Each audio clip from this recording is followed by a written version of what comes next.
You're actually engaged with people. You have said yes to wanting to do the work so that you can have more of the life you want. But the problem and the challenge is that it's not happening the way you imagined it would be happening. And it's not happening as fast as you would want it to happen. And you doubt whether or not you are doing something wrong. And those are all great questions.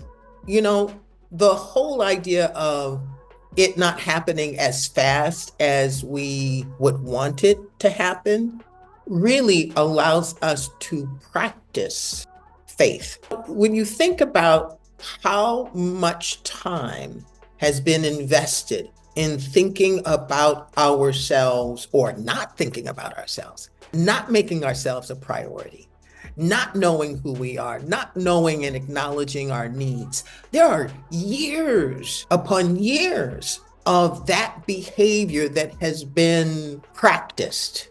And there are a lot of unconscious behaviors that tie that big result in place. So we have to be mindful and sober about the process of change. I love it when they talk about what it takes for an airplane to actually change course. That once a course change, like the plane is going to turn to go west, the coordinates are put into the computer long before the plane actually begins to make the adjustment. So it requires a certain amount of ground or space before the plane can compute the change.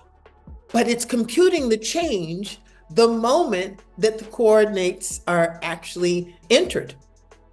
And you don't know what is required for the plane to do the internal whatever with the weather and the height and whatever it takes. I don't know anything about aviation, but the change is in place the moment you put it into the computer. And that's what we have to trust.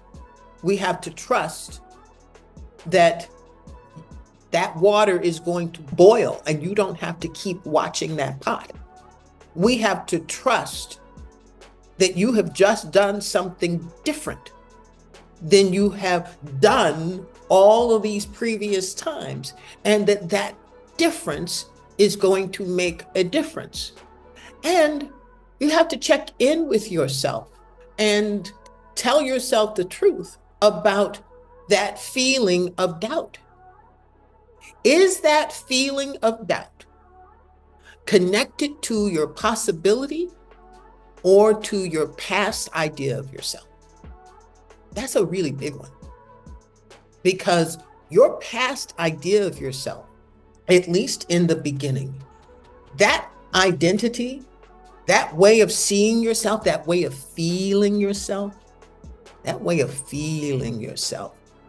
can be so habitual that it will, without you even seeing it coming, it will reach out and try to pull you back to where you have been, because that's what we know, that's what we're comfortable with, that's how we identify ourselves.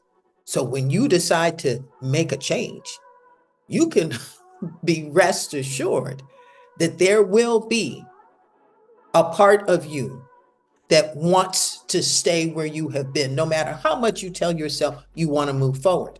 That's what we call the surviving self. It wants to survive its identity. It wants to survive the fact that, okay, yeah, this is uncomfortable, but hey, it's been uncomfortable for 10 years, 15 years, 20 years. We know how to navigate this uncomfortable stuff.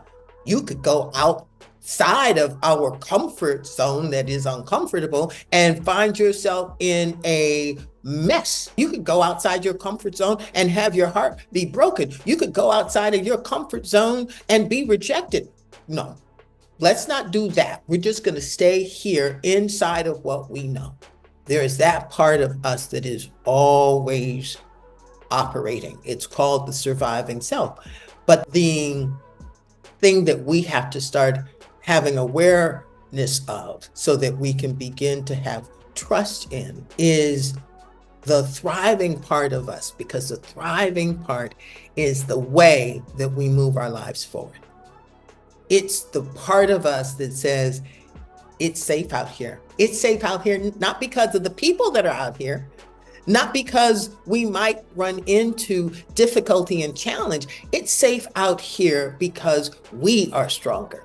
We are standing in more of who we are. We are accepting ourselves and knowing that we are our answer. We aren't sitting here waiting for this person, that person, and the people down the street and around the corner to have our answers and fill us in some way. No, we got us. And the more we begin to feel like we are our crew, at the Inner Fitness Project, we say crew up, to know that we are innately creative, resilient, empowered to choose how we respond to things, whole and worthy. So when that fear that out there might be scary shows up, when we practice being crewed up, we meet that fear in a way that says, okay, fear, I see you. You're normal. Being afraid is a normal human experience. I do not have to turn you into a limitation, a stopping point. I do not have to engage with my fear as though it is more powerful than I am. I can say something as simple as, oh, if I tell myself the truth, I'm afraid. And how do I move beyond this fear? And you've just done two powerful things. You acknowledged yourself like a friend would. Okay, I'm afraid. I'm afraid. This has my knees knocking. And then you've done the even more powerful thing of saying, and how do I use this to expand? How can I take this moment and practice with this moment right here in front of me? Practice being courageous. Practice having the fear and not focusing on the fear, but focusing on the desire, the want, the possibility. If you're focused on the desire, the want, the possibility, you don't have time to focus on the fear. Yeah. It's a ride, y'all. It's a ride. And what if we start thinking about this life like Disneyland? I actually find Disneyland boring.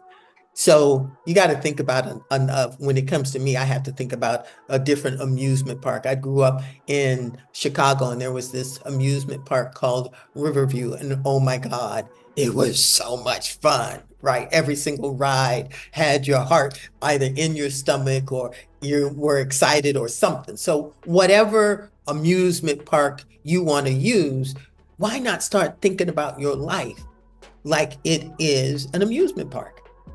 And what ride are you going to ride today? And what ride do you want to ride that you have to get your courage up to ride? I'm loving you.